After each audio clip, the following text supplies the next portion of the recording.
দেশের ১৯ জেলার ওপর দিয়ে ঘন্টায় সর্বোচ্চ ৬০ কিলোমিটার বেগে ঝোড়ো হাওয়া সহ বজ্রবৃষ্টি হতে পারে বলে জানিয়েছে আবহাওয়া অধিদপ্তর।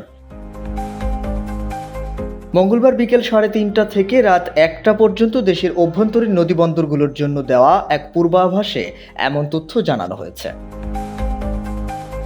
আবহাওয়াবিদ শাহনাজ সুলতানা স্বাক্ষরিত পূর্বাভাসে বলা হয়, আজ বিকেল ৩:৩০ থেকে দিবাগত রাত ১টা পর্যন্ত দেশের রাজশাহী, পাবনা, বগুড়া, টাঙ্গাইল, ময়মনসিংহ, যশোর, কুষ্টিয়া, ঢাকা, ফরিদপুর, খুলনা, বরিশাল, পটুয়াখালী, নোয়াখালী, কুমিল্লা, চট্টগ্রাম, ভোলা, নেত্রকোনা, কিশোরগঞ্জ এবং সিলেট অঞ্চলগুলোর উপর দিয়ে পশ্চিম অথবা উত্তর পশ্চিম দিক থেকে ঘন্টায় ৪৫ থেকে ৬০ কিলোমিটার বেগে অস্থায়ীভাবে দমকা অথবা ঝোড়ো হাওয়া সহ বৃষ্টি অথবা বজ্র সহ বৃষ্টি হতে পারে।